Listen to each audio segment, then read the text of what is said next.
Hello all. So today I'm coming to you on September the 24th, and I will be doing a budgeting video. Okay, so I don't know if you all got to see my previous video, but I start with a starting pay. Okay, it's not the actual income, but it's a starting pay because once our check hits the bank every week, $125 is automatically transferred to our savings account. So our starting balance that we will be working with today is $682.13, okay? And y'all, if y'all remember last week, I had like almost $350 in my savings account. That is like wiped out. So I'm starting over. So it's $125 in there now, okay? So the starting balance is $682.13.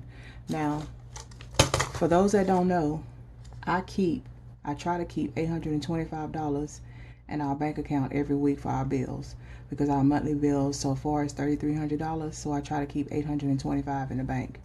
So as you can see with my starting pay, $682.13, that didn't cut it, right? So that was also a blessing. You know, I always get blessed. I thank the Lord for that.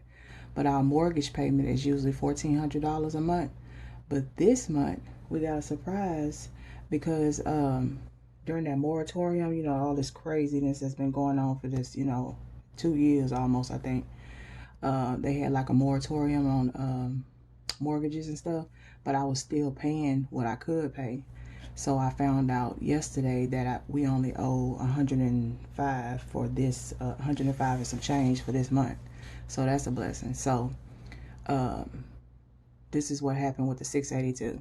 So the check was oh no, this is not my starting pay, y'all. I'm so sorry. Let me just mark it out because I don't have no alcohol right now. That was the check, 682. But after they took out the 125, we started with 557. Okay, 557.13. Okay, so since I don't need the 825 because the mortgage was only 106, I was able to get gas. I was able to stuff some of our sinking funds, okay? So this is what we did. We took the 557 and 557.13, and I subtracted the 106 for my mortgage. You know what, let me start over because I'm not gonna put that 13 cents in there, okay, y'all? So we took the 557, and I need to get another calculator bad, minus the 106, and that gave me 451, okay, for the mortgage. And then so I'm gonna go down here to my cash envelopes, and we're gonna stuff gas, which we already put in there, groceries, which I already went this morning, and my husband, which he has his already, okay? So for gas, we put $80 in there. For groceries, it was $75, and my husband had $60, okay? So now our total is $451 after we took out for that mortgage, okay? So now I will subtract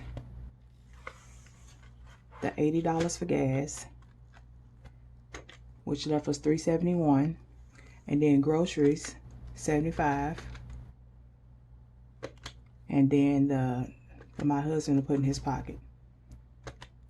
Uh-oh, wait a minute, did something wrong, y'all. What did I do wrong? Let's do this real quick. 557 minus 106 minus 80 minus 75 minus 60. That now gives us 236, y'all. 236 left. Okay. So now what I'm gonna do with that 236 is I'm gonna show y'all. Let me count it out. So I got 236 from the bank. So that's 51, 20, 40, 60, 82, 20, 25, 30, 35, 36. So that's 236. What I'm gonna do is my daughter has a dental appointment coming up, and we have to pay $200 because it's a consult for braces. So I'm gonna put 200 in this envelope, see the 50, 100, 20, 40, 60, 80, 200. I'm gonna put the 200 in here. So I'll just have to add $50 more in here before we go. And then the $36 that's left, I'm gonna put up in my cash binder. We already got the gas. I already got the groceries. I don't need anything for the home. He already got his money, my husband. So I think I'm just gonna put, I don't really be needing no money, y'all. I'm so sorry for shaking this desk. But I'm gonna put $20 in here for me. And then the rest of it is just gonna go. I have my nephew's game this weekend. So I'm gonna put the rest of it in here, that's $16. Just in case my nephews want something after their game. Because I have 2 of them and they play at different times. So after the first one get done, he always come ask me, can he have something from the concession stand? So I'm like, yes, of course. So that's taken care of, y'all. So now I want to explain to y'all about the child tax credit. We have money in the child tax credit, which is, we get $250 for my youngest daughter. Let me count that for y'all. So that's 1, 2, 3, 4, 5, 6, 7, $750. Now, I know a lot of people put those in their envelopes and stuff, but I'm not going to do that because, you know, I don't know if they're going to come back on us and say we owe, you know, for our taxes and stuff like that. So I don't want to, you know, I just want to hold it there until, you know, we know for sure. And then I'll put it somewhere. Okay, and then this envelope right here, y'all. I know I haven't explained my savings challenges yet, but I wanted to show y'all this real quick on how I do my 100 envelope challenge. So these are my 100 envelope containers. This is my container that I keep it in. So it started off with just a regular envelope, just a regular small envelope, and I just folded it up and taped it on the side. I hope you can see that. Folded up and taped it on the side. And this is what I did, y'all. So I started this back in July 15th on my baby's birthday. What I did was I went from like 11, 12, 13, 14, 15, and then 20, 21, 22, 23, 24, 25, then 30, 31, 32, 33, 34, 35, 40, 41, 42, 43, 44, 45, and then 50, 51, 52, 53, 54, 55. And then after that, I started back over with the 11, 12, you know, and so on. Because I was like, right now, I cannot afford to do like over $50 when I stuff my envelopes. So this is the first one that I did so far. So when I'm done, I try to pick 2 numbers each time I do it. And once I get $1,000, the money will go, you know, this is what this envelope is for. So every so often I will empty the money out of those envelopes, and I put it up in here. And once this get to $1,000, I start over, you know, I finish the rest of my envelopes, because I don't like to keep money out, you know. So I keep money in my envelopes to keep in my safe. But that's just one of my challenges, y'all. I have like a whole lot more. I'm so like creative and stuff. I like to do stuff like that. Well, at least I think I'm creative, y'all. But in another video, I will be showing y'all my savings challenges. Okay. And I also want to show y'all this. This is something that I just came up with myself, y'all. So this is it's called Let's Budget Workbook. Okay. Let me show you the inside of it. So here's the first page. It's Let's Budget. It says, always remember to budget like you put your name and not the Joneses. Okay. So here we go. I thought this was like I wanted to show people how I learned how to budget. So on all of these, it's like a yearly workbook. And all the months, like this is January. Let me show y'all. They all different. This is February. See, it's wrote like different. Let's see, this is March. And the reason why I had did this with like a lot of space left over, because it's like a vision board. You know, you write your thoughts and stuff on there, or like what your goals is, you know, for the month. Okay? Or you can put pictures in there, stickers, you know, whatever you want to do. But I'm just going to show y'all how this works, okay? Just in case you might be interested in getting it, or, you know, I just want to show you what I'm going to be using, okay? So you'll pick your pay date, which for me, it'll be weekly. So the first week I do payday 1, and then the second day it'll be payday 2, okay? And then you go down here, and you could put in your income, and then you'll put in your starting balance. How I explained to y'all, because y'all might be, you know, taking out money for whatever. But this is very important, because this is what you're going to be using to do the rest of the worksheet. You always use your starting balance. I have a spot in here for cushion, savings, emergency fund, and then other money that you may have. And it's for 4 weeks, okay? And then I have a tip down here. It says, if you're in a 5-week month, you could use that week's income to catch up on a bill, put into your cushion, emergency fund, savings account, you know, whatever you want to do. You use it, you know, for what you need. And that's only, you know, if we're in a 5-week month, okay? So then you go on to the next page, and you get your list of bills for each week, okay?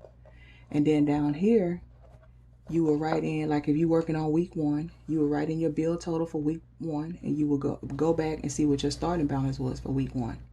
And this is what you're going to be working with, okay? Whichever week you in, you're going to work with that same week's bill total and starting balance, okay? So now you go over to the next page, and it says, are your bill totals over or under your starting balance? Like I say, that starting balance is very important for whatever week or weeks you're budgeting, which means you're using now. If it's over, if your bill total is over, just like mine was, you can stop now and use your cushion or other accounts for remaining unpaid bills and necessities only. But if it's under, you will subtract your bill totals from your starting balance, and you will enter the amount there. So whatever week you're working in, you'll enter that amount. Now what you would do is break down the week's amount you're working on, whatever week you're working on, that starting balance, to use on any other categories listed or other accounts such as cushion, savings, emergency funds, or debts until you reach a zero balance. Okay, because this is a zero-based balance workbook.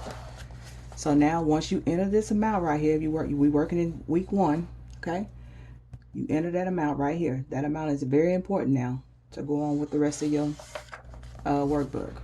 So now what you'll do is, if you want to stuff your cash envelopes, if you want to stuff your savings fund, okay, let's go back real quick. So say the amount that you entered right here, say the amount that you entered right here is $75, because that's what you're working with. You're working with $75 now. So now you have all these categories. You have the cash envelope category, the savings challenge category, your sinking funds category, and your debts, okay? So all these categories that you're working with, you only have $75 to work with each of those categories, okay? Because that amount that you enter back there is going to help you not go over what you can now use to stuff cash envelopes, saving challenges, sinking funds, and stuff like that, okay? And that's what this explains right here. Add all the categories and debts paid for whichever week or weeks working on together, plus any monies put in other accounts.